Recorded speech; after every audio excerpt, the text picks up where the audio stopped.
Hi there, I'm Lisa Dowling from the Cupping Revolution.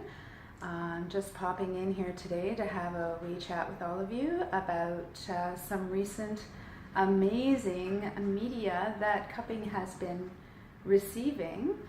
Maybe some of you have seen it. A very well-known NFL football player, James Harrison, has posed for the National Geographic magazine, and it's been all over Twitter, Instagram, and Facebook, and he's covered in plastic cups all over his back. So I just wanted to take a moment to speak to this. First of all, I give the highest kudos to the practitioner who put the cups on his back. He did an amazing job. It's an incredible layout for the condition that he's dealing with, which is pain and lots of trauma in his muscles. This is really, really great. So I'm sure the New England Patriots are thrilled that one of their star players is doing this kind of self-care for his enhanced performance. However, there's one thing that I do want to talk about to practitioners and people curious about cupping therapy is what I am seeing in clinic and also online is that many practitioners are treating every patient as if they're James Harrison.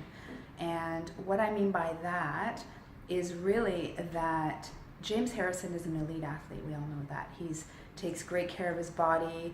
He exercises, he stretches, he gets massage on a daily, regular basis. He is in amazing shape. His cardiovascular health is completely optimum. He's an older player, so he has lots of trauma, lots of injuries in his body, but he has kept his body very, very strong. So for James to have a cupping treatment on his back with the amount of suction that he has, it's completely appropriate for him.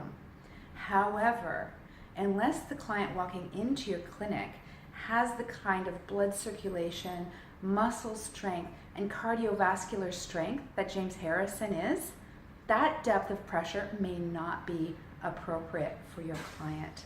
So if your client is not James Harrison or Michael Phelps or Roberto Osuna walking into your clinic, they're also not going to be those people walking out of your clinic. So, very important to understand the function of cupping therapy. Very important to understand the indications and the contraindications of cupping therapy. Cupping is a very simple modality. It's very easy to use. It works amazingly well. Clients love it. They feel great. They feel great afterwards. Unfortunately, even sometimes when we overdo our cupping treatments, our clients feel great afterwards.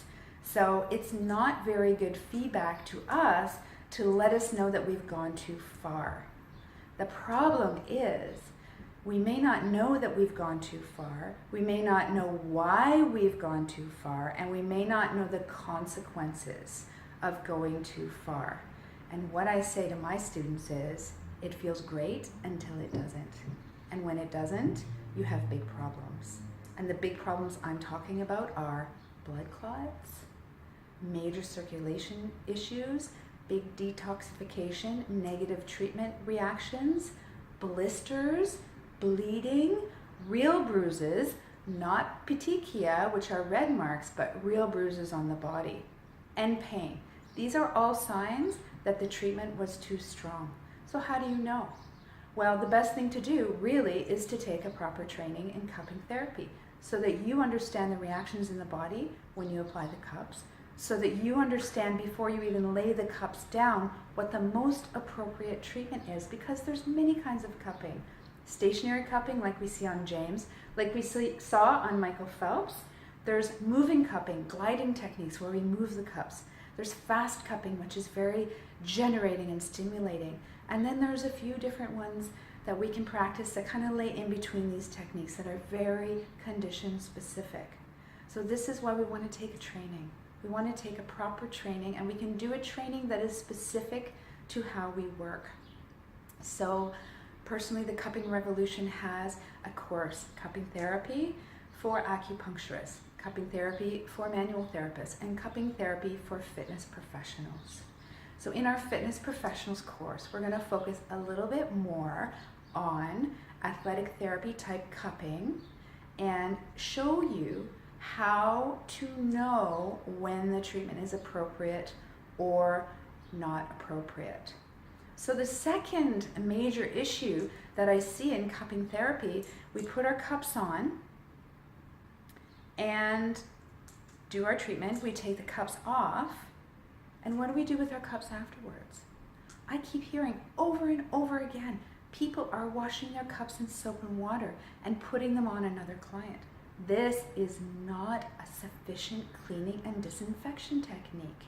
Anyone who's telling you this is incorrect. The fact of the matter is that those red cupping marks that are coming up to the surface of the body are blood and body fluids. That's what they are. It's blood and body fluids. And if you know about the function of the skin in the body, it's the largest organ of detoxification that we have in our bodies. The job of the skin is to take in, absorb, and release things from the exterior, from the interior. So the job of our skin is to release things that have come to the surface that are trying to get out. So of course, there's always, if you have any cupping marks whatsoever, there's always a risk that microscopic amounts of blood and body fluids have been released through the skin. Even though you can't see them, it doesn't mean they're not there. So we all need to be on board with appropriate cleaning and disinfection in our cupping sessions. This is crucially important. And we say, I've been doing cupping for 10 years. I've never had a problem. I've been doing cupping for 20 years. I've never had a problem. I hear this all the time. Well, the fact of the matter is that the chance that your client has a communicable disease is probably 1 in several million. If we look at the stats of communicable diseases, hepatitis, HIV, etc., they're very low. And unfortunately, many clients won't even know that they have these conditions. Some of them will be embarrassed and they won't tell you. The fact of the matter is, if you've been doing cupping for X number of years and X number of treatments and nothing has ever happened, you've been lucky. And unfortunately, as healthcare practitioners, we cannot rely on luck.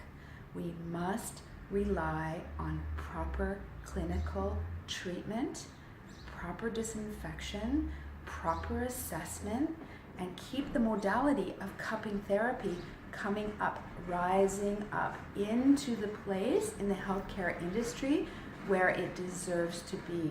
Because those of you who have experienced cupping know it is an incredible modality. It's easy to use, it's so simple, it's beautiful, it feels amazing, and it helps so many people with so many conditions. So I really encourage you, if you have not done a proper training in cupping therapy, if you don't understand proper cleaning and disinfection procedures, you must learn this. If you're a regulated health professional, your college will have a set of standards that you should follow at minimum. In our case with the Cupping Revolution, we've done a lot of research into the different cleaning and disinfection techniques around different colleges, different states, different provinces. And what we've found is there's a lot of different ideas about what it is. So what we've done is we've gone right to the World Health Organization.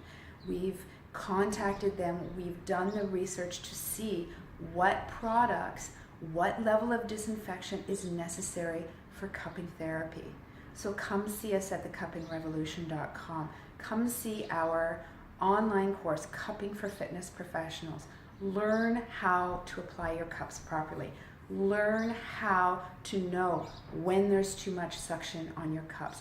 Learn how to do these amazing techniques. Make sure you're protecting your clients, keeping them safe, and cleaning your cups properly.